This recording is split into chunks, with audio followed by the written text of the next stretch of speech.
I ended up finding a friend who was doing the violin work, and I filmed it. And I did, I mean, it was a thing that developed on the spot. I was lucky in there at the first, to be there at the first stages, and then I followed through, and the whole thing took about 200 hours. What? Yeah. Wow. The making of this piece. Yeah, the violin. Yeah, the making. Before the time, it needs to be fixed nice and round so we don't strip the strings. It took about 200 hours, and a neat thing is that when on the film you see the first baby cry, that's actually the first time that that piece of wood makes a sound. Yeah. Have you ever played the violin? I did, yes. I did when I was 6 years old. How was it difficult? Well, I'm going to use a cliche, but I still like it. It sounded like killing a cat, you know. But the most important part is that I loved it. I loved it. So in my mind, that was amazing. You gotta play it with your emotions and your heart. I've always wanted to try to play it. Yeah. That and the cello, when they combine together and do something, I hear you. I hear you. It's hard to not weep at that. But you play instruments, yeah? No. Yeah. Whoa! Dude! Male organ. No, yeah, I tried the guitar once, and I tried for literally 2 seconds, and I realized it was something beyond my skill level, and I gave up. Yeah, just there's no way. But the violin is different. I mean, it's more like, but you still got to do this carpal tunnel thing with your fingers, right? Like, I think you'd be amazing at it. Really? Yeah. Where I work, we're gonna get a bunch of violins for the kids, and I'm gonna start learning by myself. That's amazing. Yeah, it's gonna be horrible. Yes. I'm gonna have to hear it. Yes. If I did it, anybody can do it. Yeah. So you filmed this. So you make films. I didn't know. I thought you were just an actor. I'm not just an actor. That's whoa, I can't believe I said that. I'm sorry, Brian. Get out! I'm sorry. Hey, Brian, Julia's behind you. No. Okay, this is. I see you were filming this. That was excellent set, and no offense was taken. I thought you were an actor. Yes. Now you're a filmmaker as well. Yes, that film was made probably I would say 8 years ago. When I run into your post to dig for some old films, dig for some old films, that came to mind. And, well, stories about people is so fascinating. I just love like the little stories in between the big stories. That's what makes it so fascinating. You encouraged to do more stories about profiles of people you know. I actually did a number of them. Next Kino. Yes, maybe. This one was interesting to me, just to see that transformation story from a piece of wood to that couldn't end up in a fire. Not to say that a fire to warm somebody is not useful. Yeah, that's true. You know, I'm not saying it was better or worse, but just to see a transformation story was amazing to be a part of that. It's not every day when that's true. There's a resonance. There's power in items. Yeah. And there's an emotional memory that's something that can be passed down to generations. This item, someone spends their life with it, next to them, playing it, loving it, expressing themselves. I think on the stage, how many people can touch, and on the recording, it was just a neat thing to be a part of. Yeah. Oh, thanks for sharing with us. Let's go to questions. Let's go Stephanie first. Yes, Stephanie. Does he build cellos as well? He does. He does. In fact, Peter is a violin maker in Quebec. He lives across the river in Elmer, and he is trained in Italian violin making school. And he has some awards from that he won. I'm not sure worldwide, but quite renowned for his cellos. Yeah. How much would he sell that for? The violin? Just out of curiosity. I think he sells them for $12,000. Yeah. $12,000. Yes, and in fact that was sold. Yeah. That's impressive. I think so. Because it's handmade, it has no feel. Yeah, it's actually handmade. Those 200 hours are into. You ever seen the Red Violin, the movie? Yes. So you can understand like a person's almost soul, essence, emotions are into that piece. Yes, it's amazing, man. And and to see those people going through that process, and I would think from the time it's raw to the time it's finished, it takes thousands and thousands of movements. And you can make a mistake at any. Yeah, 199 hours and you have to scrap it. Yeah. There are Oh. stakes in that, you know. It's interesting. Yeah. A master of his craft. For A sure. master of his craft, Of his and craft. I was humbled and honored. And he's been doing this like for how long? Oh, I'm not going to say all his life because it's another cliche. He started as a pattern maker, and then ended up taking that the Italian violin making course, which was about 3 years in Cremona, and then he came back here, and I think he's been doing it for 50 years now. Wow. Yeah. So this was the first time you worked with actors. It was. This was the first time I worked with Brian, so So how was it when you worked with Brian again? absolutely. Do you get me? I assure you I understand 100% of what you say. Good. So you filmed this in your home? Yeah. Is it weird having like a stranger in your home? Yeah. I'm especially strange. Originally, I had asked her to just film all of her bits using her phone and just send me the footage and I'll do it. But it didn't work out that way, and basically she said, look, if I can do this, I can go over right now on a Sunday night and do it. And I was just like, the house is a fucking mess. I was like, yes, come on over. So we did it, and it was the first time working with an actor, and I Were you cannot a bit stress nervous? enough. Yeah. Yes, I was very nervous, and I cannot stress enough how much I learned from that experience. I forget, I'm always working by myself. So when somebody else is there and they're talking after I say action, Oh wow. shut up! Unless I say cut. Otherwise, you'll ruin the whole thing. So yeah, it was quite an experience. But yeah, I will be ditching live sets soon and going full.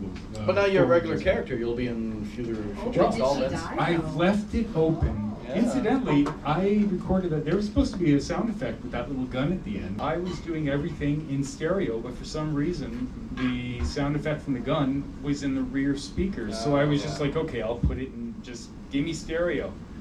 Gone. Well, you could have been in the audience going. So it was gone, and I have to find out why, so it never happens again. Julia, you've done a lot of films. He keeps talking about he's never directed actors before, but he did a phenomenal job. We were done in about, I think under 2 hours. It was fast. Yeah, it was all of that was in under 2 hours, and that was a lot of dialogue. So I'm just gonna say it's like that was one of the shortest, this least amount of time I spent on doing that much before. So he actually was very efficient with it. You were in the school program Algonquin? Yes, I'm taking film and media production. Woo. Now, remember one time when did we film this? 4 months ago? October. Oh, geez. All right. And you came here before, and you filmed this before Kino that night. Yes, like a few hours before. In front of a live audience, and people challenge you and they ask questions, and people want to work with you. The festival is nothing without its filmmakers and their films. You made me sound and look pretty good, thank you. Absolutely. Why did you want to make this film? Because there was not enough documentaries about the film festivals. Oh, well, I appreciate you and thank you for doing this. So, are you working on a film right now? We're moving away from documentary filmmaking. Now we're gonna make short films. Oh, it's so liberating. It's so much fun. Yeah. You making them with the same crew of people? There's different groups every time, so. So you're still in school. It's not over. You haven't graduated or anything. I'm done in August. August. Yeah. This was your first film, wasn't it? My first solo directorial effort. I encourage you to just make a film next month. Okay. Now, hear me out. So do you have a camera? Do you work with a camera or a phone? We're just borrowing film equipment at the college. Do you have a computer you can edit on? Yes. And you know how to edit. Because you're going to school for it, right? Yeah, more or less. Consider making a film, even if it's 30 seconds. 30 seconds, even if it's on your phone, Jeremy. Yeah. Make something from your brain, and you're creating it, you're editing it, you're finalizing it, and we'll show it here. It would make me so happy. It would make everyone so happy. Just get started as soon as you can. Okay. This is a safe space. This is the space to do it. Yeah. I might get a new phone first. Yeah. That's a good excuse. Good excuse. It's kind of glitchy sometimes. So. Well, if it's glitchy, yes. But don't worry about the picture quality. It's having a really sharp picture, HD, 4K. It's overrated. There's perfection in imperfection. Yeah. It's all about how you cut it and you tell the story. Yeah, that's true. But thank you so much for making this film about Kino. You're welcome. That was Thank you. Let's go to questions. Let's go to questions for Jeremy. Dennis. Yeah, Dennis. really loved your film. Congratulations. Are you gonna make a sequel to the Kino film? Might as well make a film about Monster Pool. Yeah. Let's do it. Monster Pool. What about the making of a horror film? Behind the scenes. I wrote a script. It's like inspired by a true story, haunted house kind of thing. So what I'm hearing is you're gonna have a film for Monster Pool. Might as well. Might as well. Yeah. For those who don't know, Monster Pool is like Kino, but it happens once a year at the Mayfair, and it's all horror films. It's wonderful. You guys are so professional. You were like I'm super casual, right? And I'm just like, let's just swing it, have some wine, have some fun. You're like, okay, we got to do this, clapboard, everything. I'm like, oh my God, this is serious now. All of a sudden, I got to present myself, and that was really good. You go through all the steps. You learn every single part of filmmaking. We're still learning. So. Still learning, right? Yeah. Wow. What a great education. Doing is learning too. Yeah, doing is learning. And that's why I'm encouraging you to just allow yourself to make a film and make mistakes. Allow it to suck. You know, oh my God, I'm at 720 films. I can't, you don't want to know my first film. Yeah, My first 200 films. My first 300 films. I have no idea what I'm doing, but I still do it. Yeah. You're in good company to do that. Yeah. Thank you so much, Jeremy. You're welcome. What is your interpretation of what is going on? So, Act 1 was definitely Jackson paying tribute to Norman McLaren.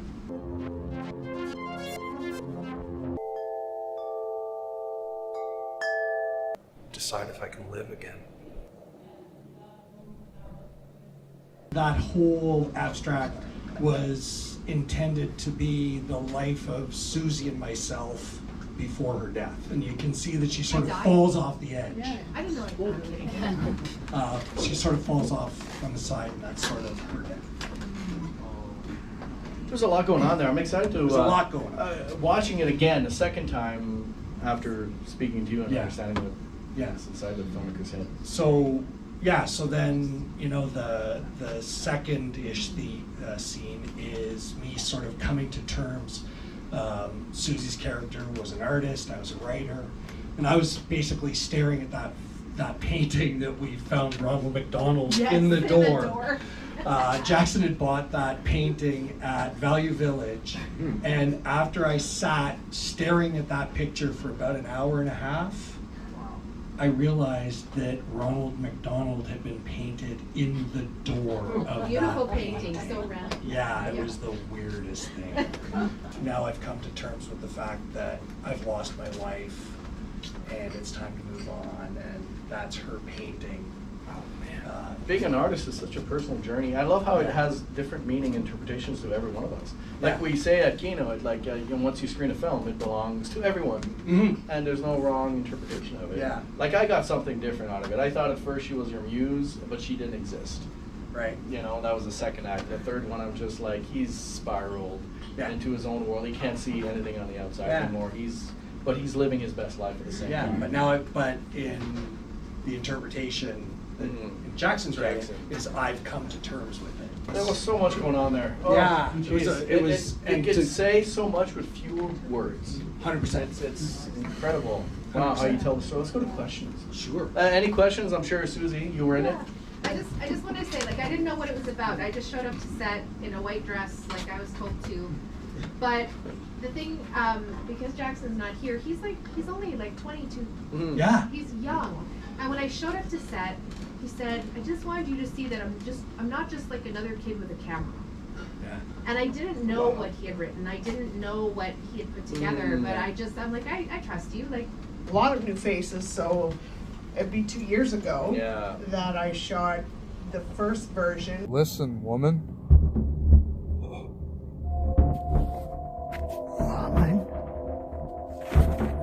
I was going to film a different film. My actor got hounded with work, and so it didn't happen. So Saturday, I'm like, oh my God, what am I going to do? And it's like, oh, I'm trying to fight the weather with whatever. And so I was just like, okay, maybe if I just drive around and have the camera going, I'll catch real moments. Because I have real moments, see? Well, confession. Hang on a second. Yeah. Yeah. Relatable. I just let people know when they make mistakes. So I'm like, okay, I'm just gonna get some footage and see what I could do with it. And then I remembered a real life story that happened in a roundabout. And this fucker in a truck cuts me off. And I'm like, Grr! He hits the brakes, he stops. So this is like a reenactment. He gets out of his truck and he marches to me. Fortunately, that was my son that I threw in the snow. He was on the phone with me. So he heard everything go down.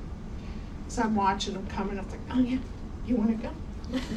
Let's go. You want a piece of me? He goes, apparently you don't know how a roundabout works. And I'm like, apparently you don't know how to not cut people off. And I'm like, shut up. You know, I told my husband later on, and he's like, oh my God, you're going to get killed one day. I'm like, well, you should have done that. I volunteered my son. I was like, it's last minute. I need an actor. I birthed you. You owe me. Yeah. And it's like, he's a big guy, you see. And he's like, how long is it going to take? He's like, the better you can act, the faster we'll get through it. So I threw him in the snowbank the first time and he landed on his back and I'm like, no, not like that. You gotta go forward.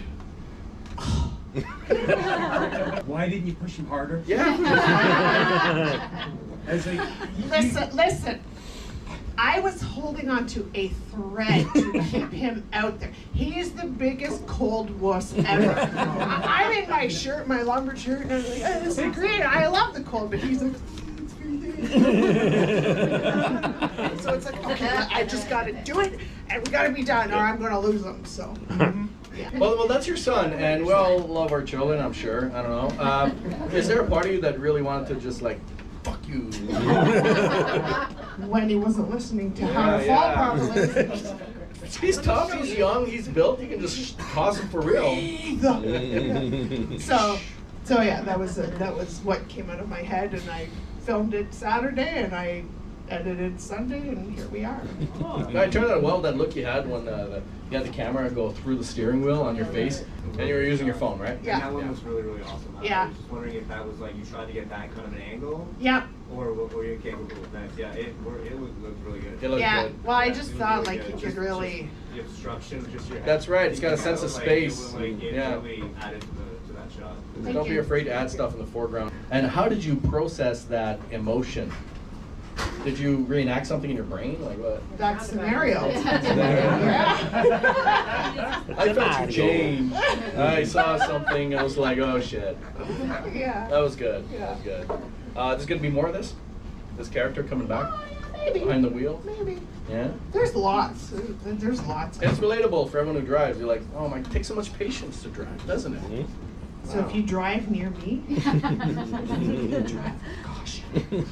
So one guy went by and I gave him the finger. And I was just like, oh, he's going to stop. He's going to stop. He's gonna stop. So I stopped doing that. You never know who's having the worst day of their life, and they have, be careful of people who have nothing to lose. Because people can, like, turn and lose their shit and they're lose in a sense of car. consequence. Yeah, I did it in IKEA once. Somebody cut me off, and I just started flipping them off. I was like, don't do that. They'll get out of your car. I don't give. What if you do it and Stephanie gets out? Then you're screwed. Take your camera out. We're filming. Really screwed, buddy. Oh shit! No, I know what she does. Steph, you need to make this a trilogy. Like a daily vlog. And I just thought it would be a fun character to reenact and bring comedy to it, because sometimes when we get really angry or we want to cry or hurt people, maybe it's better to make it But it's funny. good material and character because you can create so many scenarios and situations. Yeah. This could go well, on I forever. had a bunch of stuff that I shot, and then as I was going at it, I was like, no, I'm not going to show all that, because I can make each individual thing another part of the series. That's right. Don't put all your eggs in one Yeah. basket. It's Yeah. just, absolutely. Yeah. Save for the next one. So how long is it going to go for? As long as I keep coming up with ideas. As long as you guys are friends. Yes. Yes. What if you're no longer friends? Friendships never last. You never know. I'm just kidding. I'm just kidding. I'm kidding. I know. Oh yeah. You make a film. You guys break up. Romance is over! But then you guys come back. Yeah. No, I like that. Where do you get your ideas for George and Louis? I keep getting them in my mind. Originally, this was supposed to be George and Louis and Roommate Wanted, but the woman I cast for the part of Katie had family issues, so we had to. She couldn't make it, so I had to improvise. So you kind of rewrote on the spot? Yeah, I did This is actually. a whole new episode. There's a whole new episode, so you're gonna save that for like part 7. Yeah, I am. Yeah. Fun places we could be. All the ladies. Oh, brother. Although I gotta say, you make a compelling argument. You were using a tripod to film you guys, right? Yep. Wow. What's the challenges of using a tripod? Well, there's not always enough room because there's limited space. You just have one lens? Yeah. So far, I can't afford another one. Oh, no. Well, because you got an expensive camera too. So Yeah. That's pretty good. Yeah, it's gonna be a while before I can afford a new lens. Which lens would you get if you could afford one? A micro 4/3 because that's what it takes. That's what it takes. Would it be like a wide lens or a zoom lens? Probably a zoom lens. Tyler? Yes. Thanks for coming out. No problem. Wow, when are you gonna make another poetic film? Tyler made a poetry film, visual poetry one time, and I lost my mind. It was so great. Well, you'd be happy to know Yes. that I am working on one. It's halfway done now. And I think it's gonna be For good. Kino next month? I don't know if he'll be ready for next month, but April for sure. I'm just trying to improvise, trying to come up with new stuff. Are you writing characters based on you? No. Okay. So it's an improvisation piece of just life in general and kind of trendy topics like cryptocurrency. Yeah. How it's taken a dive. They're funny characters. They remind me of the Honeymooners, where they're always up to something, but it fails miserably. That's kind of like what we had in mind when we first started it. What was your favorite part of working with me? It was easy to work with you. Thank you. The reason why I wanted to do this is because he's doing it. I wanted to work with you. That's why. I appreciate that. And you as well, because you're a filmmaker. So there's always that when I'm filming, I'm like, Julian knows what I'm doing because he's a filmmaker himself. And I'm like, oh, he's judging me. He's criticizing my shot choices. What's going on here? I try not to get in my head. Did it turn out the way you thought it would? Wanted to wait until my parents were older so I could give them the son I thought they wanted, but all I gave them was someone they'll never know. It was all filmed in slow motion. So it's the micro expressions that count so much. And when I film, I can see the world in slow motion. So when I see something that works and I need, because it's already pre-edited in my head. So when I see it works, I move on to the next one. And sometimes an actor would be like, I don't know what I just did, but it's like, trust me, I got this. You had a very direct idea of what you were going for, and I think it was a real study in the micro expression that because we knew you were using the 85, you were going to be really close. Every little movement It mattered. could see your thoughts, that lens. You could. I saw way more than myself Yeah. wanted to see, but that's me getting used to seeing me. But I think it was really good. And on the storyline, if I can say, I found it a really difficult, sad storyline because I just couldn't expect my child being sad to come home to me. But So I think that helped to play into Yeah. something that I just couldn't imagine somebody doing. So I appreciate you stepping in and being part of this, and Julian as well. Just for people who, just to add a bit more context to the film, it's not, Lisa is not vilified in this. It's, if you listen to the words of the song, it's also, she feels the distance with her son. Yeah. That he's not comfortable showing who he is as well. So there's this distance that keeps growing and growing. So that's what it's all about. I was not allowed to tell his father or his brothers yet. He was still working on it himself. So that was really well done. Oh, that thank was you. beautiful.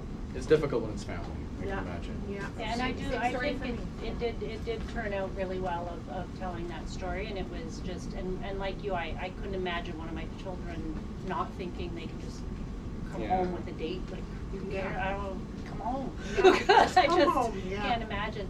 On a side note, it's not gonna be a question, not sensitive. Oh, am I not loud enough? Am I not loud enough? You're the quiet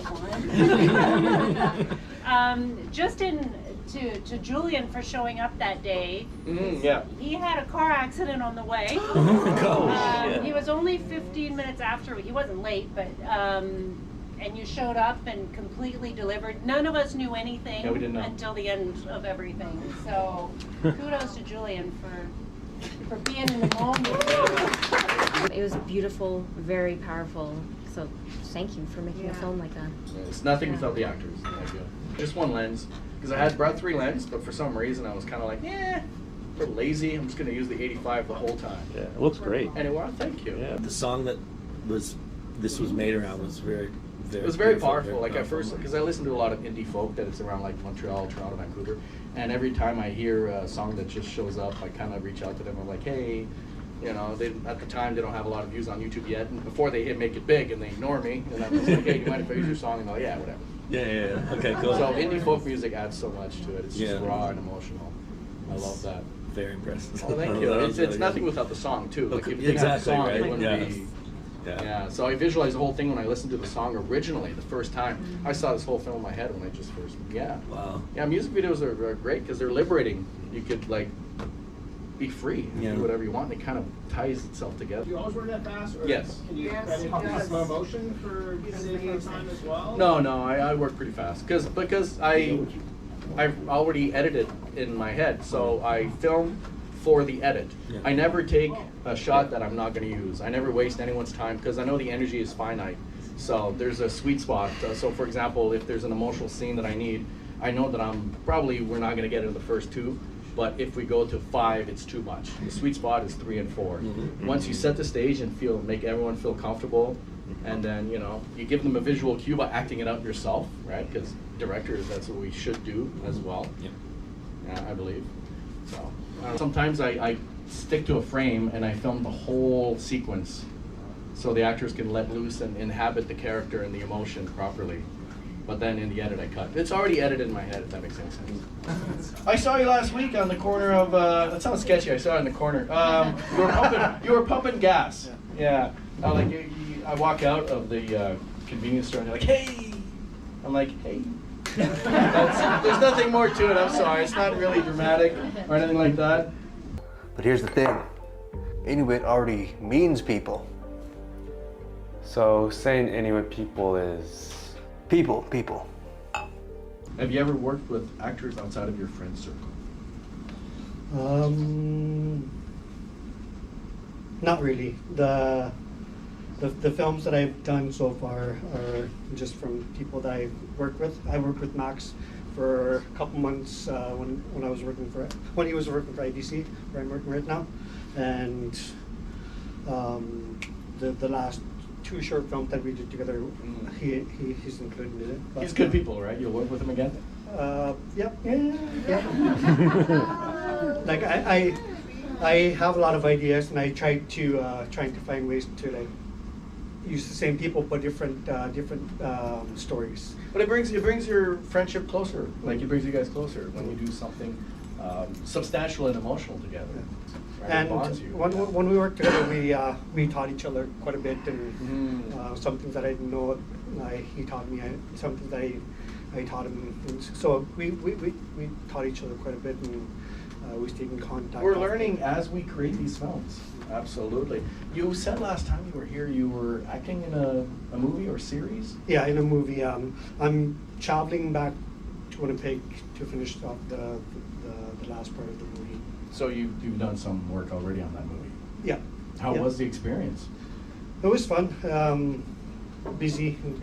We're filming like 12 hours a day. And whenever I write a script, I send him all the scripts and just to get some feedback from him. And I asked him if him and his friend would be willing to be in this film. And when like a couple days later, we ended up filming it, and we shot the film in 2 hours. And everyone's doing 2 hours tonight. What's going on with that? So you're behind the camera. Yeah. So how do you do your sound? Is your sound do you mic them like here? Yeah, or I use Lattice. Okay. Yeah. So I did everything, and they stacked it. It's really liberating when you just put a thing here and you don't have to worry about the boom. Yeah. Make a film, Max! Yeah, I have one in the works. It's just that I keep on having like issues. Like one of the shots, I just straight up wasn't recording the sound, so I had to go back and we shot it at Carleton University in one of the study rooms, and so we had to book the room again, and we have to book the right room, the room that I had a screen, and so there's scenes that I want to reshoot, and I have a big problem with trying to make my film as good as possible. It's you know what the story of making of the film is the film itself sometimes. Yeah, right? exactly. Like Lost in La Mancha, I don't know if you remember that one. Filmmaking is like life. It's problem solving. Yeah, for sure. Yeah, sometimes I've recorded a film once, and I brought it home, and my memory card failed catastrophically, not recoverable. Yeah. So all that was gone. So a lot of cameras now have 2 memory cards, and they recorded both of them. Yeah. Because you never know, it happens. That's the idea of the film, is that we, like the last few short films that I did here at Kino, they're educational, trying to educate about Inuit and the culture, and I think doing that is like I'm learning about myself more. Like I do, the more I research about my people and whatnot, I learn more about myself, and I'm hoping that it's going to do the same thing for other Inuit. Like Max, I met him when he was working for IBC, and I tried to teach him as much as I can whenever we traveled about Inuit, and I think I'm hoping that's it's helping other Inuit that doesn't know about Inuit or even non-Inuit. Yeah, can I say something about that as well? Yeah, that's exactly it. I think, being Inuk is something that I've struggled with my identity my whole life. I'm not going to get too much into it, but one of my parents is Inuk, the other is Jewish, and I was raised by the Jewish parent, so I completely have lost the culture. But I started working at Inuit Broadcasting, where I met Iblee, and so I'm trying to learn as much as I can. So, like the last film that we did was making sure that I'm pronouncing the word Iqaluit properly, and this time it was the word Inuit, and so just one word at a time. I'm trying to relearn the culture, and that's what I guess the film means to me. So we're like on Algonquin land, and this is stuff that it's good to get the word out. So I definitely encourage making indigenous media. So yeah. When I was in school, a lot of the times my name couldn't be pronounced properly, and I have 2 children. They don't have names, and I'm hoping that they can do the same thing as me, educating the proper way of saying things. And so my daughter's named after my mother, and my son is Sigurd Duck, and my goal is that they'll do the same thing as I'm doing to educate in a way that not just educating Inuit, but not Inuit. And that has been my goal lately. And I just made another video last week, and I think it has 28,000 views now. Oh, so it's pretty good. Sometimes I get 50. Wait, no, more is better. Oh, I think your message at the end about instead of people that are talking about us instead of with us is important for just everything that we're going through in sort of our world universe right now. So I think that's a really important yeah, that's the reason why I like films, is because I probably said it the last time, but films is education, how did I say it before? Film is a conversational starter. Yes. And that's the idea of the film is, the films that I'm doing is I want people to start talking about Inuit and educate themselves about Inuit. So why did you film it in such an orientation? Well, I sent a little attachment to the video that said to send everyone a link so that they could all watch it on their phones. Yeah. No. So it's a vertical format piece. Vertical format microdramas have exploded all over North America, and so this is just I guess like a pilot for another version, dark comedy, and yeah. Can't use a virgin incel? What's it matter? It'll affect the quality of the deal. I am voluntarily celibate. Sort of like a test audience here for the pilot, so I'm glad everyone laughed. That's true. A lot of people consume on their phones now. Yeah, that's the whole idea, and so they're right now it's mostly just romance and like Hallmark kind of love triangle, a lot of werewolf, a lot of teen stuff like that. But yeah, it is expanding in the Asian market into other genres, horror and such, and so yeah, this is just getting ahead of the game, I guess. So normally we have a frame that is a ratio of 16:9. It's kind of like this. But now, how do you frame the challenges? What are the challenges of framing like this? Two people in the scene. Yeah, so obviously it's like I've been told it's a similar alphabet but different language, and just based on like what we shot, there was like there's certain ways where I was even talking to Dan saying like, okay, like let's get like their chin on the top third. Of the, you know, like, and then sometimes be like, if with Claudia at one point he had it up just above her eyes, and the difference just in that alone was like, oh, Colin looks so much more massive, and Claudia looks so much smaller in frame, and so it was kind of just like it's little minutia stuff like that can really start telling interesting visual elements of the story, which I kind of thought was interesting. Yeah, I'll have to try to frame. It was cold when you filmed, because this was like what, Wednesday? This was last Wednesday. It was beautiful the 2 nights before, and then I got a text, a little alert, being like it's cooling down over the next several days. And I went, oh crap. Yeah, so we shot just outside of the Rito Sports Center. And so they let us duck in and warm up. Just bring a bottle of whiskey, you'll be fine. Yeah, we were all pretty drunk. Yeah, pretty drunk. Yeah. Hammered. So it was a very busy intersection considering how. But how did you like this? How did you like it? It was just I had a little external sort of battery powered thing just to sort of give a little extra. I didn't want it to be too gritty, you know. I wanted to sort of have a little bit more. It's supposed to be like not a mocking of Hallmark, but sort of like an ode to sort of that Hallmark style that's really, you know, all in the vertical space right now. But then doing like what if it was like a darker twist that she like made a deal with the devil, and you know, anyways, and low grade sacrifice is that, you know, she makes the sacrifice, and it doesn't quite go the way that she wants it to because she used a lower grade. It's always a lower grade. It's always a double-edged sword, right? Yeah, it's a cautionary tale. Yeah, and that's where it starts making fun of sort of the typical tropes that are in Hallmark and rom-coms and stuff like that. So Scooby was gonna make an appearance tonight. Scooby was supposed to be here tonight. The weather did not allow for it, but that's what it was geared up for. Is, you know, heading to Live on Elgin, and then he was going to be here. That was the whole plan, and I need to have a clear sidewalk to bring the stroller. So it just didn't work out this time, but he will be here someday. Yes. Wish is my There's so many of you. We exist. Pandemonium. Multiple I especially loved when at the beginning you layered your voice over your voice, like an echo, but the multiple Delaney's. Yeah, well, I started with the eyes were meant to be. The reason I was green was I thought, well, I could just remove the green. That does not work because you can't make yourself green enough. You still have little bits of. So I just kept removing speckles of me.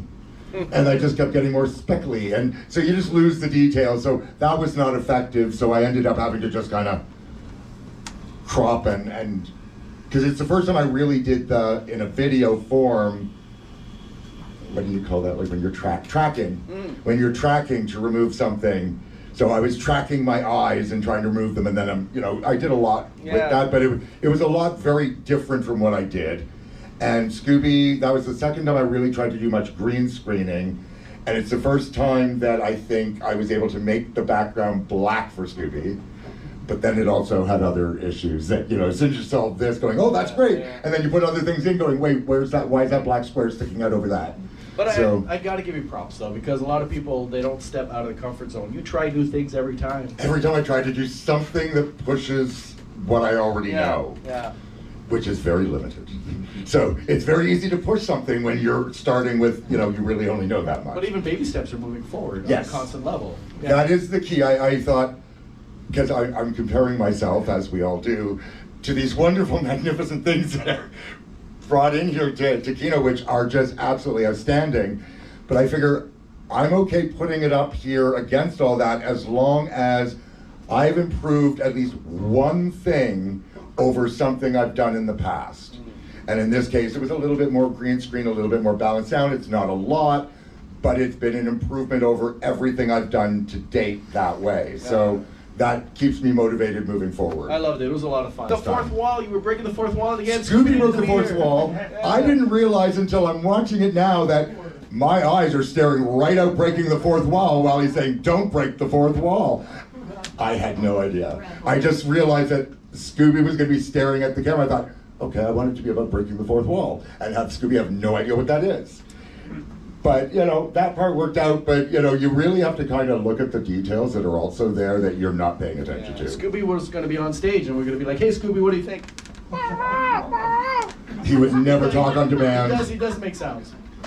No, he saves his voice for film. Oh, yeah. It's just very, very important. I want some kind of device that I can put in and pull out whenever I need to be able to get Scooby into whatever situation I want him in quickly. So therefore the genie, which he owns and controls, can really get him into any situation I need him to be in. I love in your movie where Franco, he goes out, there's this beautiful goodbye in the beginning, like he knows he's gonna die.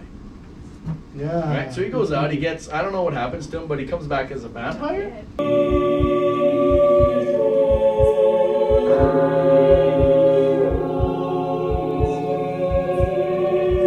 Yeah, so he gets bit by a vampire, and he comes back as a vampire to get his wife and to turn his wife. Well, yeah, so here's the question, would you bite your loved one and turn her into this cursed monster? Well, if you want her to be with you for all time. That's pretty selfish. So, yeah, maybe, but you're a vampire now. That's right. You don't want to be alone. Well, what I tried to do is I tried to have an erotic element, because the whole vampire thing is very erotic, right? Yeah. Like he comes. Oh, so I yeah. tried to. I had to hold her down. Well, so I tried to bring out the erotic elements in like a G-rated film.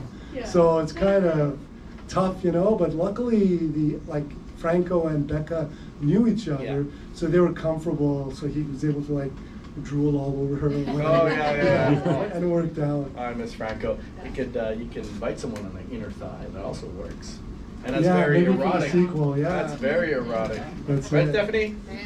Oh yeah. I was asking Mel. Oh, But yeah, I know. Back to the film. So you filmed this on 16? Was it 16? No, that was a Super 8. That was 8 again. Yeah. Oh man. You just keep every month you submit a film, and I don't know, how many films do you have? Well, I haven't shot that much new in the last 4 or 5 months. I only shot one new thing that we haven't screened yet. But I want to support Kino, and I've got lots of old films, and it's great for me too because it's a new audience of people who haven't seen the old stuff. So I'm really honored for the opportunity. Yeah. So thank you very much. Thank you. Absolutely. Even if you have old films, let's bring them up here. Bring your actors. Tell your actors. Just because it doesn't have to be locked in a vault forever. I get embarrassed by my own films. When I finish a film, a week later, I'm like, no. Yeah, but you should show there was one night Yeah. I opened a bottle of wine. I said, I'm going to watch Vincent's films. And I went on YouTube and I God. watched all these old films that you were in with like long hair and whatever. Oh, long hair. Whoa. That never Anyway, happened. it's really cool. So you have a lot of old stuff too that Thank you you. should pop up there. But these for are us to pieces see. of ourselves at the time and place and the person we were at that time. And it's hard to look back sometimes. Old photographs are the same thing, isn't it? Yeah, sometimes it's kind of sad because you're there like that time is gone and it's never coming back. Or cringy, you know. Oh, yeah, Sporting the there's that mullet. too. Yeah, I'm like, yeah, I thought it was so cool. Mullet, yeah. I had sideburns that were like coming up to here and they had like, remember that? Captain Kirk. I remember that, like, sideburns. Pointy sideburns.